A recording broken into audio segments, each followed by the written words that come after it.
how what I was and what I am today is not for my glory at all, not at all. It goes to Jesus. There's only one person, there's only one God who wants all the glory, that's Jesus. Okay, can I have the slides? Oh, it's already there on top. Oh. Okay, you see that's my story. That's just about me when I was born and my teenage and all that. Okay, so if I go to the next slide, please. Next slide. Next one, please. My birth. Okay, my birth. I will just skip this part for now. I will come back in the end of this. Now towards the end of this. Yes, please fast forward.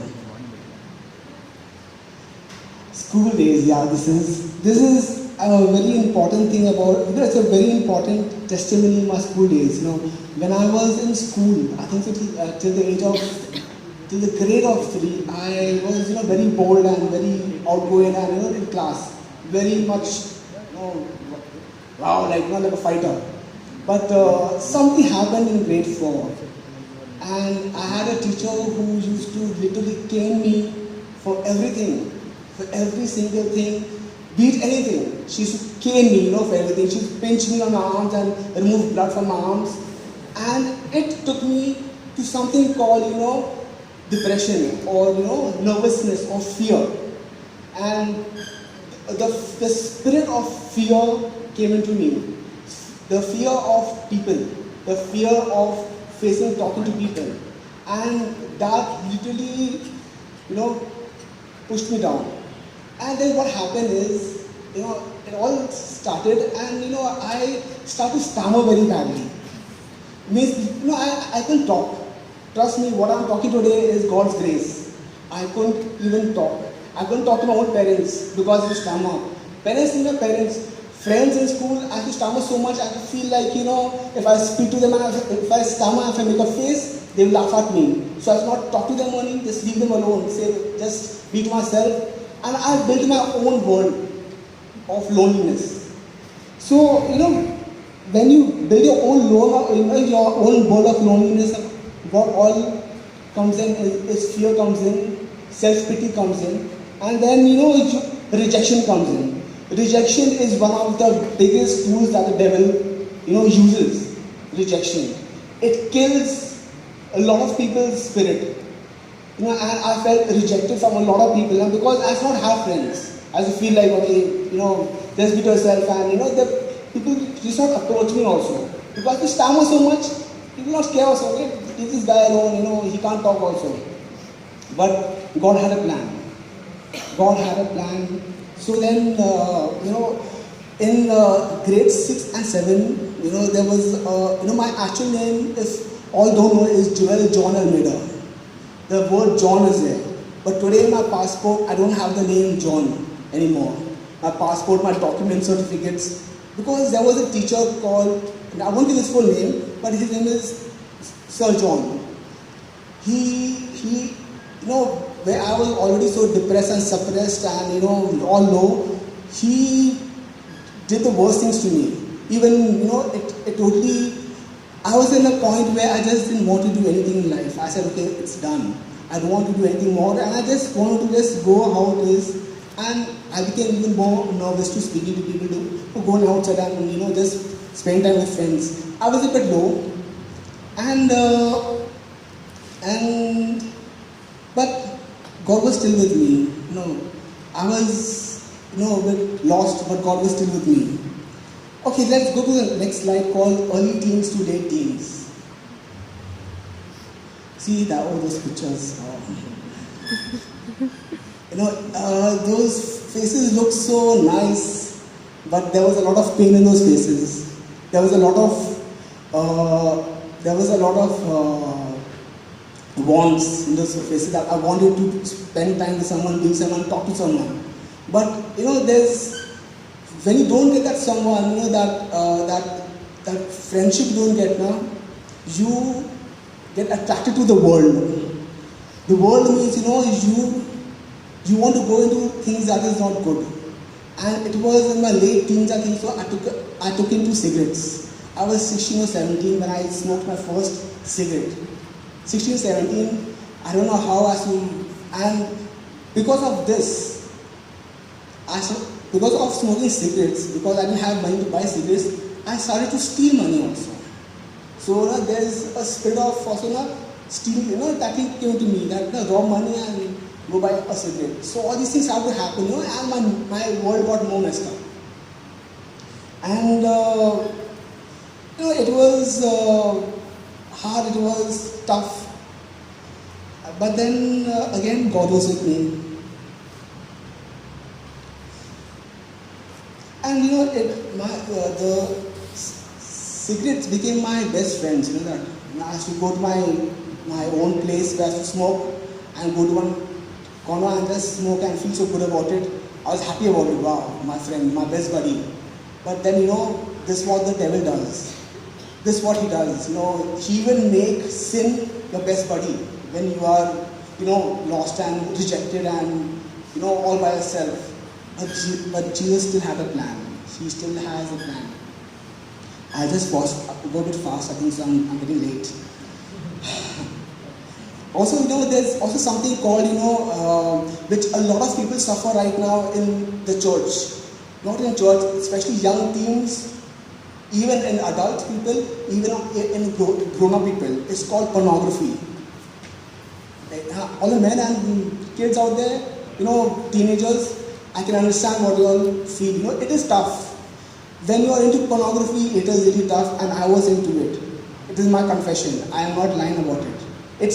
Pornography is one thing. It's killing marriages today. It's killing teenagers today. So please, my friends, be out of it.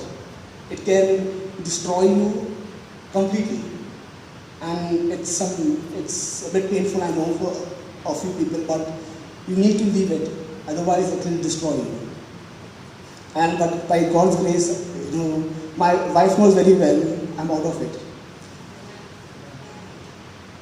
All right, let me go ahead. Let me go more. Okay, let's go into adulthood. I wrote something called fuel. It's like, I was in sweat.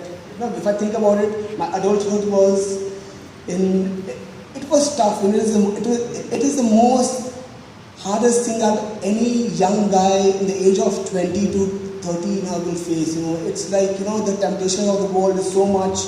You want to go to pubs and clubs and have beer and drinks. I was alcoholic also.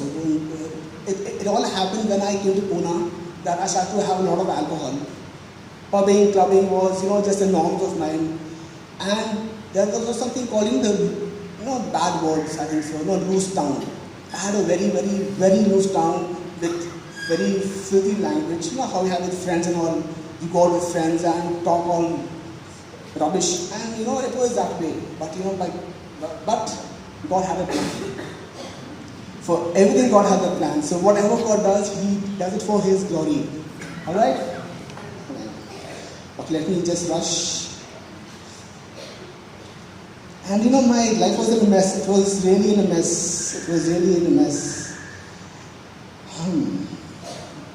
Okay, I have a small question for you all. Okay, is it okay to drink occasionally?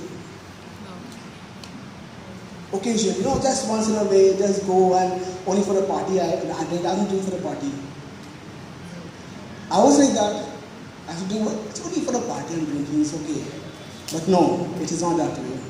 With God, okay, now you also think about it. Can God take a vacation from you on occasion? If He takes that, we will all die. Right? So think about it. We also cannot do that. If He is a God who is just, we also have to be accountable to it. So occasion drinking, my friends, is not good. So please, if you are into it, I humbly say leave it. It's bad influence to your children. Okay, let me go ahead fast. I have lots of things to say, but okay, then there's also one thing which I want to speak to you about. With the young teenagers. It's called dating. There was a time in 2003 to 2007, I dated one girl. I had to take, my wife, permission so I can speak about this because, they don't like it, speaking about X, Y, Z. So I had to ask her, can I speak? And she was okay with it. And my friends, when you're dating, be sure who you're dating with. You need to be sure, because when I was dating a non-believer who was okay that I drink, who was okay that I smoke, who was okay that I also abuse. I say, okay, this is a lifestyle. It's okay, but it's not God's ways. Or women who are dating, if she needs to be God's character, where she will, build you up and not say everything's okay. Where she will say, no, this is wrong. And I found this in my wife, Milka. When I first met Milka, so this will be the next slide, Chubin. My wife, a turning point in my life. Okay, this is the most important thing. It was actually a turning point for me because when I met Milka, okay, the fact was that I lied to her in and out when I met her. That I don't smoke, I don't drink, I don't abuse, I am like a pastor's son and all that. Oh, so good, I was, wow. And she was impressed, But slowly she came to know that, there's something not right. And one fine day, she came to know that I was smoking, I used to smoke and drink, and we had a big fight about it. But thankfully, by God's grace, she didn't leave me and go and say, okay, it's over. I thank God for that. But, it made me realize, that I was doing something wrong. The Spirit of God was talking to my spirit and saying, Joel, what are you doing? There was something that, there was an odds that it's, there's something which you need to change. And there was a time when we got engaged in 2008 and in 2009, I left smoking by God's grace. It happened in one day. People say, gradually smoking stops, one by one. No, my friend, one day it stops you. I'm the testimony of that. I stopped smoking. I smoked for 12 years and in one day I stopped smoking. And never after that I touched smoking. Amen. It happens. It's a lie of a devil that one by one. It's a lie. It's smoking stops in one day and God gives you the strength. Because I asked for the strength. I said, Lord, give me strength for 24 hours. I will not smoke. And God gave me strength for 24 hours. And that was the last I smoked. Okay, I was speaking about my wife. And then, there was something, very different about Milka. Very different. And I said that I cannot, live up to her lifestyle. Because I was into the world and she was like a godly woman. And she helped me to build up. But that's in a later stage. But there's a lot of things happening. Marriage is not a cakewalk. It's not a cakewalk. It's a job. You need to work on it. And things happen and all that. And I went and in fact, when I stopped smoking, I had to go to Dubai. I had lost my job and I was gone. Well, I stopped smoking now. Well, my job is gone. And then I had to go to Dubai because, there was no option. There was no jobs out there. So I went to Dubai and God changed my life. Actually, I became a born-again Christian when I was in Dubai. I actually came to the Lord when I was a born-again believer. But yes, for your information, as kids, we were brought up in very godly family. We had to have prayer at home and we had to have prayer meetings and all that. Family prayers we used to have. Word of God was shared. And we were into that. But yet, I was baptized at the age of 17 when I started smoking. What is that baptism? Means, what was that about? I don't know, but it happened. So, you see that when you are into something, and when God is taking care of you, the devil also is looking. So you need to be aware about it. And Dubai happened and all that, and I went to Dubai And I remember this one thing, that when I had to get married, I had a credit card bill, I had to save for, the house and all that. How do I do it? But when I went to Dubai, I had a job which was paying me 3,500 dirhams, and it was not much. But when I joined there, my salary was 3,500 dirhams. My incentives per month were 12,000 dirhams. 12,000, 15,000. And I remember it was 27th July 2010. This was the day where I gave up, I gave my life, I surrendered to my life. I went to work and my boss said, Joel, you take 30,000 dirhams. That's for what? He said, this is for yours, this is yours. That was the day I said, I realized that God, He is so good, He is so amazing, Jesus is so amazing. He will bring me back not by fear, but by love, by blessing. He will call you back with great love. I encountered that day God's love so much. I realized that what life am I living in? Who am I? I am nothing.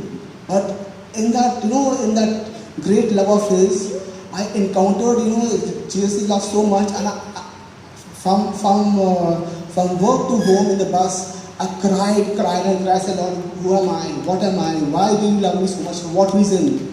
And then, God said, I have a purpose. Now please let me go back to my birth. Okay?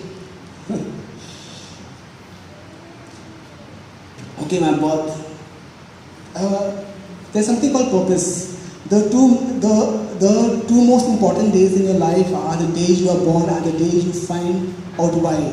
The day I found out why was when I realized my purpose on this world. What God, what He had for me. So if I can go to the next slide, please. My birth. Okay, a lot of friends know out here, okay, that about my birth. But for those who don't know this, okay, when I was born, okay, I was born dead. I was born dead because God went on my neck and squeezed me to death. So for almost 40 minutes, I didn't have life in me. 40 minutes means it's over. 40 minutes, no one lives. People can't live more than also like 4 minutes and they're dead. 40 minutes, I had no life. Doctor said, take him home, it's over. But because of my parents, because of their faithfulness, and because the most important, God had a purpose. He had a purpose. After 40 minutes, He breathed, life into me. And the doctors were like shaking, what happened, how it happened, it's impossible. The doctors said, okay, fine, it's a miracle, very good. They were like happy about it.